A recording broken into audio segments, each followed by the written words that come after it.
Hello everybody, this tutorial I'm going to cover the intricacies of artillery in AGEOD Civil War II. What I did was I grabbed a game that I'm currently involved in, on a multiplayer game, and I'm going to cover the types of artillery that are available. I'm going to briefly go over the reinforcement pool and how that plays into things. Then I'm going to talk about placement of artillery, and then finally the how artillery plays into the organizational structure, both within like the hierarchy of command and then also on the battlefield itself.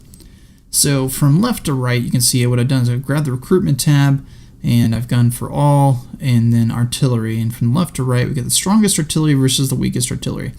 Now I say that very loosely because coastal artillery has its place in the game, just like 6-pound artillery, which 6-pound artillery is going to be all the way at the very end. So I say it very loosely when I say strongest to weakest.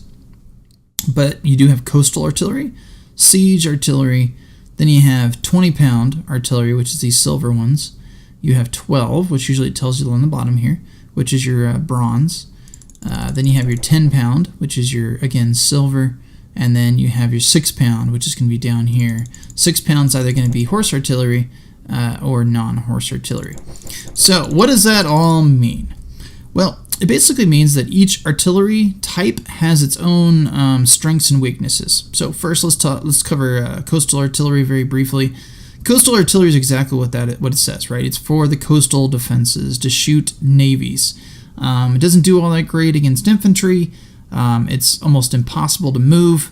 It's very, very hard to move. And it's also very, very expensive to replace. So if you go to the reinforcement pool here, this is for your coastal artillery, is the heavy artillery tab. And as you can see there, per replacement, it's $64,000, 2 conscript companies, and 30 tons of war supply. 30 tons is a lot, all right? I've been saving up war supply in this game. I have 268, which is pretty good for the Confederacy. I'm hurting for money, but I've got a decent amount of war supply.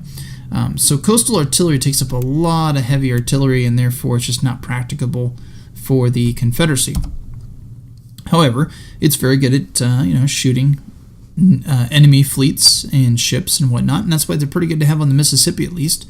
So if you go to like Island 10 here in the garrison, you have coastal artillery, and theoretically they will inflict hits on any navy that tries to go down the river here, whether it's transports or otherwise. So very effective defensive force.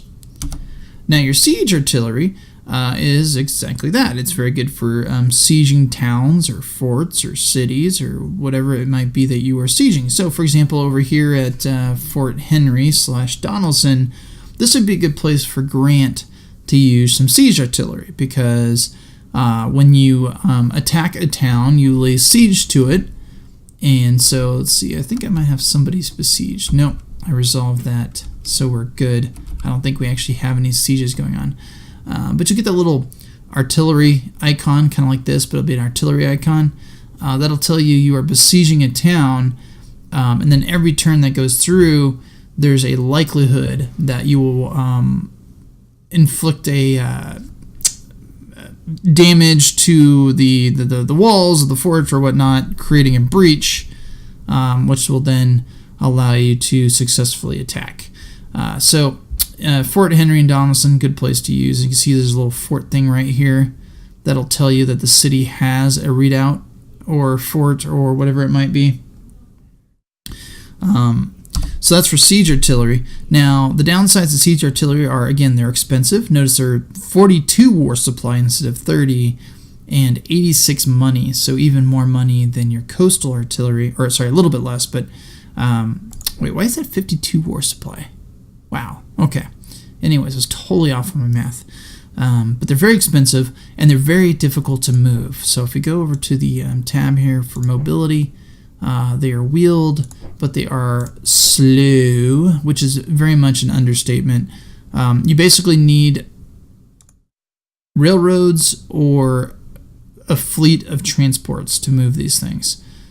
So they're very difficult to move. So keep that in mind. You do not want to attach them to your army. So like Grant would not want them to be attached to his army here. And I wouldn't want them attached to the army in the Mississippi. Instead, I would use them kind of separately, kind of bring them up in the rear, so to speak. as I was besieging a town. Now, 20-pounders. So one thing to note, and if you're going to take anything away from this video, here's one pointer that I would recommend you take away from your silver versus your bronze. Okay, so your silver are typically going to be more effective in offensive operations. Okay, silver are going to be more effective in offensive operations. Your bronze are going to be more effective on your defensive operations. Now, that being said, the caveat to this is 12-pounders are kind of your all-around, they're pretty good at everything type of artillery. So you tend to want to put a lot of money into your 12-pounders because you can kind of use them in either defensive or offensive operations. But your 20-pounders, they're legit. They're going to be your probably your most expensive field type of artillery. The Columbiad and they're basically 20-pounders, probably rifled or Parrott type guns, but these are your 20-pounders. And you're going to want to use these really in two ways. One, in the offensive aspects of your campaign, or as kind of a cheaper version of your coastal artillery, because they are pretty good at shooting fleets as well. So maybe you stick them in New Orleans, for example, or maybe I stick one at Island 10, or however you may want to use it. So those are your 20-pounders. Then your 12-pounders are going to be kind of your all-around solid artillery, but use them probably more with a defensive mindset. So, for example, over here in Virginia, I've got them behind the Rappahannock River here. So I've got a 6-pounder there, which I'll talk about in a moment, but then I've got a 12-pounder here. Oh, that's a 6-pounder, okay. So I'm bringing up 12-pounders. But I've got a 12-pounder here, and what I'll eventually do is have 12-pounders at Culpeper and Fredericksburg as well, because those are my defensive artillery. So I've got 12-pounders here along the river. So for two reasons. One, to avert an amphibious attack, but then also shoot any kind of coastal fleet that comes up the river. So again, in a nutshell, the 12-pounders are going to be good for either offensive or defensive operations. Now, your 10-pounders are kind of your poor man's 20-pounders. Because I would say you probably... I think, it's open to speculation whether a 10-pounder is going to be as effective as a 12-pounder in offense. If you look at the combat tab here, the range damage is 2, and then on the attack, and then 18 on the defense, whereas your 12-pounders are going to be 2 and 12. So your 10-pounders are actually a little bit more effective on defense, but the difference is assault damage is 20 there, and then your assault damage is 30 here, and that's why people tend to like to use these more on defense, because once you're at the assault phase in the combat, which means kind of like hand-to-hand, your 12-pounders are going to carry the day, counter the offense, and avert a retreat. Whereas your 10-pounders, they're just not going to be as effective. So, again, I still think the rule of thumb for this is silver offense, bronze defense. 10-pounders are a little bit cheaper than your 12-pounders. I tend to really only go with 10-pounders if they're already on the battlefield, or I'm out of 12-pounders. I like the 12s as kind of my poor man's 20-pounders when I can't afford that, and then I'll go with the 10s if I can't afford the 12s, which I think is probably the consensus in the community is kind of how most people do it. Then your 6-pounders. Okay, so first and foremost with 6-pounders, there's two types. There's the wheeled and then there's the horse-drawn. There's really no difference between the two except the mobility. So your horse-drawn are typically going to be what you get attached to cavalry or swift-moving units. Now, they will slow down your cavalry a little bit, depending on the type of cavalry you're attaching them to. And they also lower the detection or the evasion value for that cavalry unit. So don't attach them to cavalry units that you're trying to use for scouting. Only attach them to cavalry units that you're using to kind of counter other cavalry, if that makes sense. Or if you're trying to siege a town. So a good example here is over here in the west. I took all of these forts with cavalry and horse artillery. Normally you can't siege with cavalry, but if you have horse artillery, it will let you. So that's what I did. And then your 6-pounders, that's going to be your cheapest artillery piece. And there's definitely some ways to use your 6-pounders that I don't think get used enough. So for example, up here in New Madrid, it's a swamp area, and if you put a 6-pounder with some militia in a swamp area, they can actually do some damage to an oncoming enemy. Now, this wouldn't hold out very long. Probably what I'd do if I lost Charleston, I'd put an infantry, a line infantry element here or two to support this artillery. But using 6-pounders behind rivers or in swamps or in mountains can be very effective. So like here, a swamp area, I think I put one here at Osceola here, and then over in West Virginia. So this is West Virginia. I put, let's see, Lewisburg, I got a 6-pounder. Covington, I got the 10, or these are 20-pounders. I'm actually moving them, but he has some 6-pounders here. So again, with 6-pounders, I think they're very effective to be used in swamp areas behind rivers. So like up here, I've got Fredericksburg. I got 6-pounders there, or swamps, or hills, mountains. Okay, they're definitely not ideal. I would rather have a 12 or a 10-pounder here, but they at least provide some entrenchment value. They increase the entrenchment value, and they also get first fire, so which I'll talk about in a moment. So those are the different artillery pieces that you have available in the recruitment tab. Now there's also another way to recruit artillery, which I'll talk about. Is if you go to the infantry tab, a lot of the infantry brigades that you can recruit in the game have artillery attached to them. So now notice here, this is the Infantry Brigade Virginia. There are 2 line infantry and a sharpshooter. But then if you go over to the Texas Brigade, what happened to artillery? Oh, I wasn't all the way over, sorry. You go all the way over this 200 power brigade.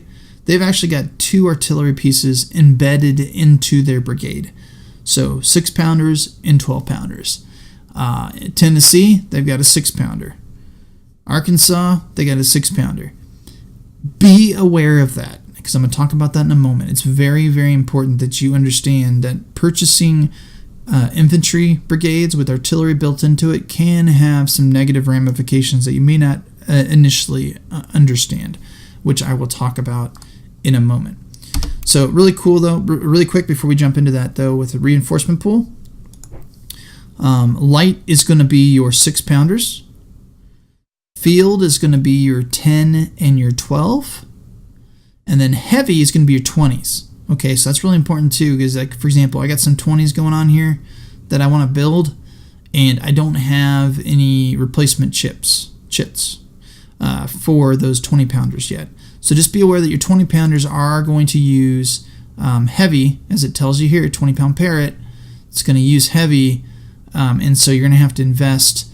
In addition to purchasing them, you're also going to have to invest your rim placement chits to make sure that you can put 20s on the battlefield. Okay. Next step here, TARPs, we're going to talk organization. Okay. So there's 2 different ways to organize your artillery that are not embedded in your infantry. So let's take McCulloch here. Notice he has a 6-pounder in his division right now. That's because he has an infantry brigade that has one of those 6-pounders in it. That's important to note, as I will explain in a moment. So just kind of keep that in mind, that see this little 6-pounder, that is from an infantry brigade that I put into his division.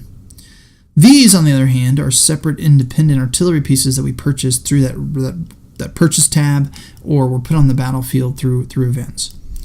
This is one way to structure your artillery, is in your army, so in your kind of separate stack. Okay.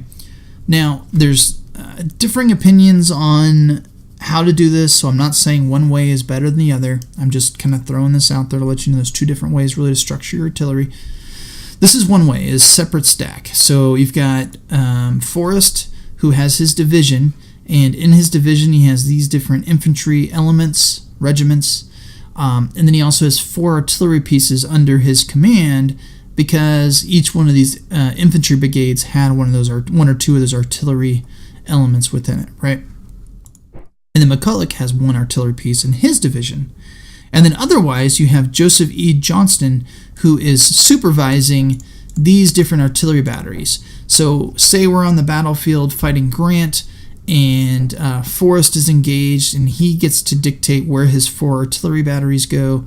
McCulloch gets his 1 6-pounder. He gets to dictate where that goes. And then Johnston gets to say where these go and reinforce Forrest and McCulloch accordingly. That's one way to do it. Okay. The other way to do it is put Hardy here and make him a division commander over all this artillery. So now he is the one who says where the artillery goes. What's the difference, Pertobro? Well, the difference really is, I think, in-house game rules. Okay. Now, a lot of testing has been done and has shown that actually doing an artillery division is more effective than doing the loose stack like you just saw. Here's why. When it's loose, this artillery will get first fire, and it will fire on the strongest powered opponent. Okay, so Grant has him and Sherman. There's 2 divisions. Okay, artillery will fire on Grant because he has the most powerful division. Period. All 5 of those artillery pieces will fire on Grant, even though they're loose in the stack. The same thing is true if they're under Hardy as a division commander. He will fire all of his artillery on Grant because he is the most powerful division. However, right now, this artillery only gets 1 modifier from Johnston. I think it's 0.05. So 0.05 times whatever his attack is, 2 times some other modifiers based on terrain and all that other stuff. Okay, so just all you need to know is having artillery loose in a stack, they only get one modifier, and that's from the stack commander. However, if Hardy is overseeing the artillery, they now get 2 modifiers. They get Johnston's 0.05 modifier, and they also get Hardy's 0.03 modifier, because division commanders give a 0.03 bonus to any elements under their command. So there you have it, right? Having artillery in a division, they're still going to fire on the same dude or division, regardless of whether they're loose or not. But having them in the division gives them the stack commander bonus and the division commander bonus, right?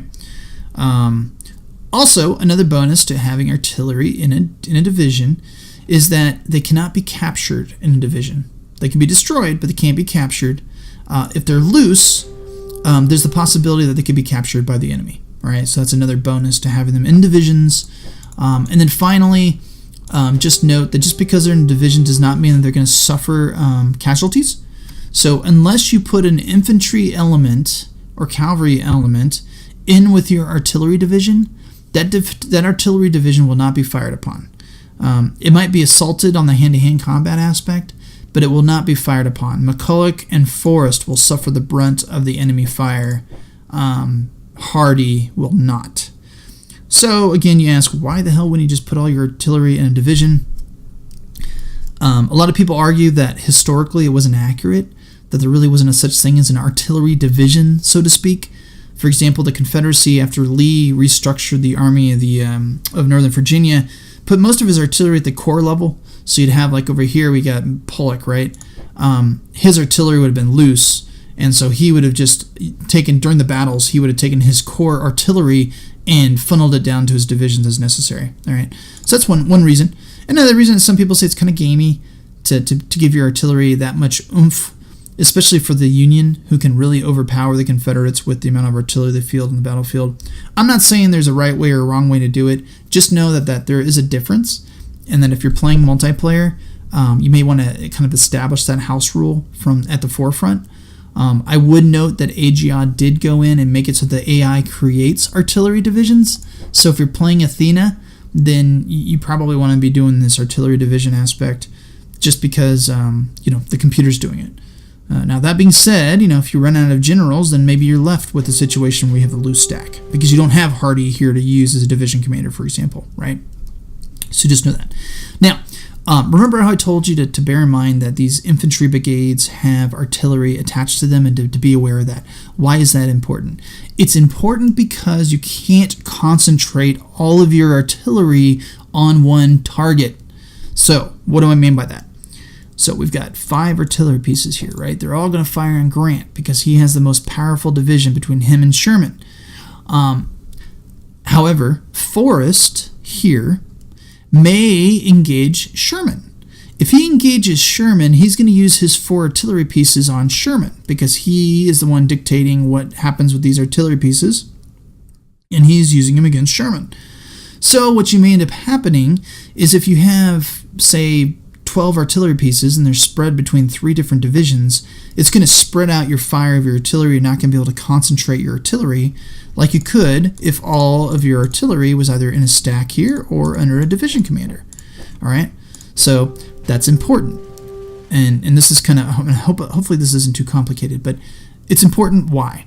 Because as you can see here, so we have the terrain modifier, and this is for the Army of the Mississippi. If we were to go into battle with Grant, Johnston can put 22 line elements on the battlefield and only 7 support elements. Artillery are support elements, so that means he can only put on the battlefield 22 infantry and cavalry elements and 7 artillery. Well, let me tell you what, if Forrest and McCulloch engage first, then that's 1 artillery, 5 artillery. That only leaves Hardy with 2 more artillery pieces to use. Okay, so as you recall, Hardy's got 12 pounders and a 10 pounder, 2 10 pounders. That's a heck of a lot better than McCulloch's 6 pounder and these little light artilleries. So he's got 2 12s, looks like here. Yep, another 12. So what that basically means is that you're using 1, 2, 3 light artillery pieces are taking away from this one, and this one from firing. Potentially. Okay, because we can only put 7 artillery pieces into the battle. Only 7. But we have 1, 5, 10. So that's 3 of our artillery pieces are not going to make it into the initial battle. They're going to be in the reserve status. And the way artillery works is since artillery isn't going to really suffer any casualties, unless McCulloch's entire division tucktails and runs, one of these reserve artillery pieces is not going to come into the battle. It's not going to be used. So again, to summarize, be careful when you recruit these type of infantry brigades, because that 6 pounder and that 12 pounder there is going to take away from perhaps a 20 pounder you have in your loose stack, or a 12 pounder if you use up all 7 of your support elements. All right. So how to get around that? You just go and recruit as many of these type of brigades as you can. So 2 line infantry and a sharpshooter.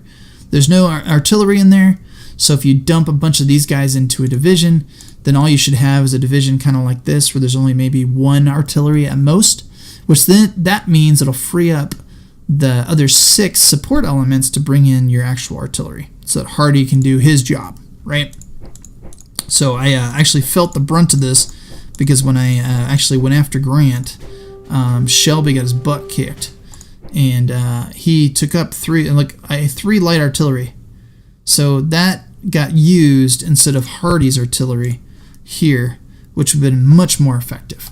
Okay, now before I conclude this video, let me talk about just really quick in terms of battle. So artillery gets first fire, and that's why artillery is really, really important to use both offensively and defensively. It gets a first fire, so what it can do is it can instantly decrease the cohesion rate of the enemy infantry, for example. And then what will happen is every turn or every other turn, it'll then fire. So if you go through, if you have 4 turns, it should have fired the first turn, perhaps the second, but probably the third, and then maybe the fourth. Okay. Once you get into the assault phase, that's where your artillery is really devastating, especially your 12 pounders, because as you saw here, a 12 pounder does 30 damage when you're in the assault phase, which is going to be that hand-to-hand combat phase. Okay, which is why it's better than the 10 pounder in that respect. Although notice that on the defensive long range, your 10 pounder may be a little bit more effective. And so you may want to mix and match, do some 10s and some 12s and mix together, that sort of thing. So that's the first thing you note, is to get first fire. That's why you want to try and concentrate all of your artillery firing on one unit all at one time, instead of having, like I have here, where I've got Forrest taking up 4 of the 7 artillery spots. So that means, some of his artillery may not even get to fire on Grant like we would want. And then finally, let me conclude here. Having your artillery embedded with your divisions also decreases the cohesion rate for that infantry if you're moving them. So, for example, here we've got Magruder. He's got 2 artillery pieces embedded in his division. Him moving from here to here, part of the reason I'm doing this is I'm actually going to intervene in Kentucky, move on Paducah, and cut his supply line off, hopefully isolating Grant and then destroying him. Sounds good on paper, right? We'll see how it goes. But anyways, moving an infantry division that has artillery in it is going to decrease its cohesion rate more so than it would without artillery. So that's also another reason why it's better when you can to recruit these kind of brigades here that don't have artillery in them, because they're just more effective at moving and getting to the battlefield without suffering cohesion loss. Now, as you can see, a lot of infantry have artillery pieces in it, so there's not a whole lot you can do about it.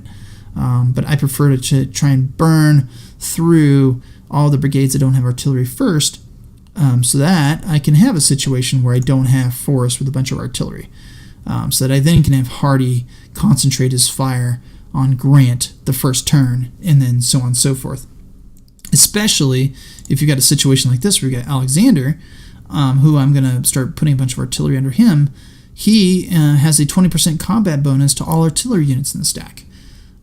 So, you just kind of see the different ways they do it. And then finally, I know I keep saying finally, but I keep thinking about more things to throw in here. The one big advantage I would say, though, with these infantry brigades that have artillery built into them is they're very good defensive units. So, this 200 power unit, if used properly, and I would say, having the 12-pounder in there is pretty good. 6-pounder, not so much. You don't want to use 6-pounders on the offense. But this would be a good unit to use as a defensive weapon. So putting them, say, putting them in Fredericksburg or putting them in Culpeper, because the cohesion issue of having the artillery in your stack for your infantry brigades is not as big of a concern because you're not moving them. They're defensive. And number 2, if you're similar to the way I play, I have this line of defense here at Fredericksburg. I only have a couple of units here. And so, as you can see here, you can put 30 artillery on the battlefield in Fredericksburg. So there's really not the same issue like we have out here, where you can only put 7 on the battlefield here. Part of the reason is because it's forested. That's why it's very limiting. So just bear that in mind. That my message here is not avoid these kind of brigades because they have artillery built into them. My point is, use them as the way that they're most effectively used. So an infantry brigade with artillery in it is more effective defensively, or if they have 12-pounders in them, then I think you're okay, rather than using them in an offensive manner, because then you have the cohesion issues associated with moving them and then also attacking, and then also not being able to concentrate all of your artillery. Because as I said before, if you have Forrest and his 4 artillery, if he goes after Sherman, but then you have McCulloch go after Grant, and then Hardee only has like 1 or 2 artillery pieces to use because these guys used up almost all the 7 slots. Now your artillery is being spread rather than focused on one particular enemy. So I hope that was helpful. I know it was a down and dirty. If you have any questions, please feel free to ask. Again, I think rule of thumb going in, which is I think very helpful, is silver offense, bronze defense. 20-pounders are very expensive, but the most effective on offense. 12-pounders are your all-around artillery piece, very good defensively. 10-pound has its place in the battlefield. I think they're good for kind of supporting a 20-pound or supporting a 12-pound. By themselves, not so great, but I think if they're in with 12s or in with 20s, they have their place. And then 6-pounds kind of suck. Although I would say a horse-drawn 6-pounder with the cavalry is pretty effective, especially over in the far west, which, as you can see over here, I'm making my way over here, and I'm bringing horse-drawn 6-pounders over here because they're going to be supporting cavalry.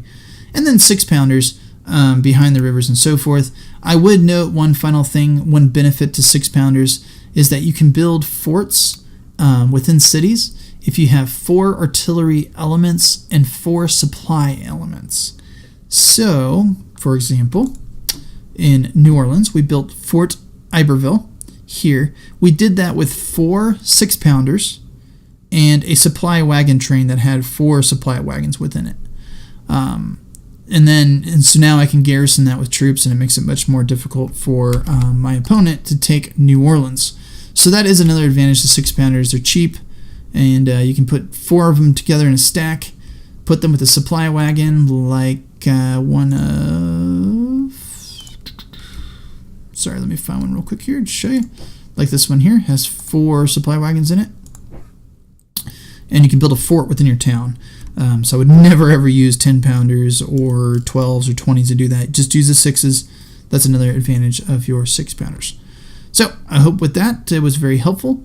If you have any additional comments or things you'd like to add, please let me know. Otherwise, check out my other tutorials if you're curious on how to play the game. My next tutorial will be on the blockade, and I will also be doing a tutorial on cavalry. And then finally, probably just a brief tutorial with just odds and ends of things I've thought of that I've read I've played or read on the forums that are beneficial. So thank you all, and if you found this helpful, please like.